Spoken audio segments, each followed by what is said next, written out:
story in Diablo IV will appeal to both new players and hardcore Diablo fans. And when writing this next chapter, we really wanted to return to our darker roots.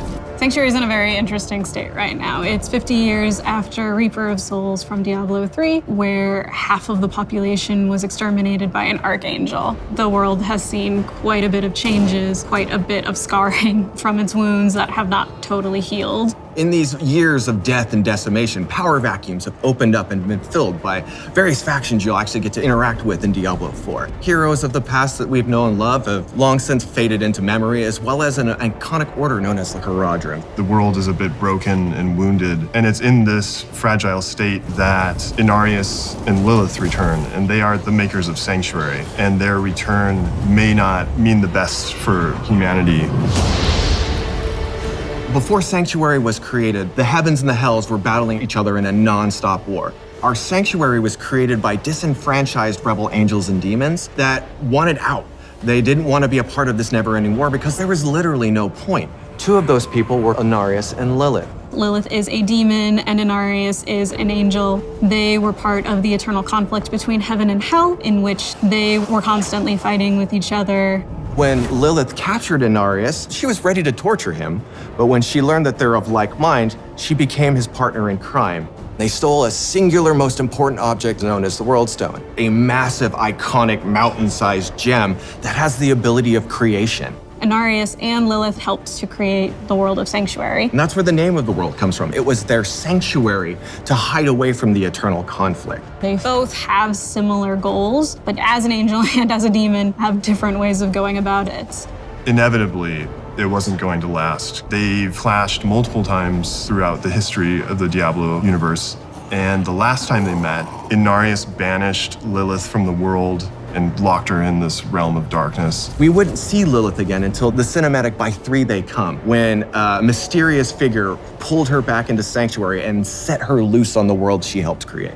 Inarius also suffered when the heavens found out where he was and what he had done, that he had created this world. He was punished and handed over to the burning hells as a peace offering. Because of these two experiences, both Lilith and Inarius do share that they were betrayed and they've been disillusioned. That does not mean that they get along. There's this rare moment in time where Inarius and Lilith are back on the world. It is them fighting each other with humanity as their battleground. When the story of Diablo IV begins, this wanderer is trudging through the snowstorm in a place called the Fractured Peaks. Really, they're just looking for some shelter. The player character in Diablo IV is whoever the player wants to be. Are they running from something? Are they running to something? What kind of a person are they? We leave that up to them to decide. They are seeking refuge from this blistering cold that saturates everything within the Fractured Peaks. They find a cave, and it is that moment where they're pulled into the bigger events of Sanctuary, these monumental moments that will be taking place that will shape and shake the world. It has been 50 years since Malthael, the aspect of death, culled about 50% of humanity. Humans struggle to survive in that 50-year gap after that massive culling. The humanity itself is trapped between the high heavens and the burning hells, and each are trying to influence humanity in their own way. The player's asked to save Sanctuary by a specific character that we actually remember from Reaper of Souls. His name is Lorath Nar. Lorath in Diablo IV is not the same Lorath from Diablo III, Reaper of Souls. He's a changed man. He was a member of the Haradrim. And the Haradrim is this secretive order of scholars and mages who protect the world from demons and other supernatural threats. Lorath is much older and weathered from the things that he's seen. He is struggling with who he is with the Haradrim and even without the Haradrim. When Lorath learns of the player's interactions with a being that he remembers very well, he pulls him into this mission to stop Lilith. They will need to try to figure out a way to survive in the world of Sanctuary in all of its turmoil since Lilith has come back.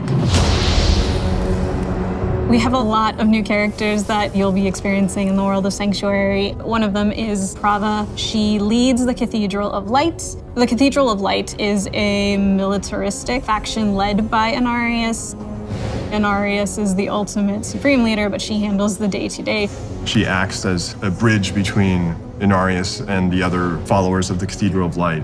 She was at rock bottom when Inarius met her. As you can imagine on Sanctuary, life is brutal. Inarius uplifted her and taught her the tenets of the Cathedral of Light. Ever since then, she's become his most loyal, fervent follower. She would do anything for him, and she just really believes in what he stands for. Inarius is in various states of bitterness. You're seeing a faction that has done as much good as necessarily bad. You as a player get to decide how you feel about those actions, and Prava will be at the forefront of all of it.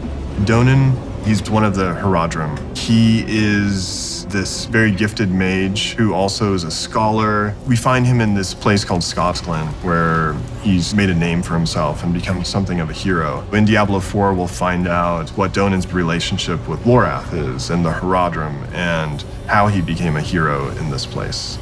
Narelle is this young adventurer. She has traveled the world with her mother, looking for lost artifacts. She's spent her life going through old ruins and reading old texts and learning these arcane things. Together, they're searching for the remnants of the Herodrum. They believe in finding that, they'll find some purpose. She is someone who is very intent on stopping Lilith, so she becomes a very strong ally for you and for Lorath throughout the game. It's through her actions that Lorath and the group that you will follow will come to contend against Lilith. Something that we tried to do from a narrative perspective is create people that are living in a very dark place, but still trying their best to live. They'll have some scars, but they also have these pieces of beauty and humanity. We wanted to ground them in the circumstances of the world and make them feel real and relatable. With Diablo IV, you're very much watching a tragedy unfold. It's definitely a story that we wanted to create around people, not just the apocalyptic elements that surround the story. And that's something that we really sought to bring to you as a part of the Diablo narrative. Lilith is free, she has some followers, and she's back on her old business. She's gonna corrupt us or try to turn us to her side for her own ends. The story of Lilith and Inarius is the darkest story we've ever told, and it expands the mythos of Sanctuary and the lore of the series like never before.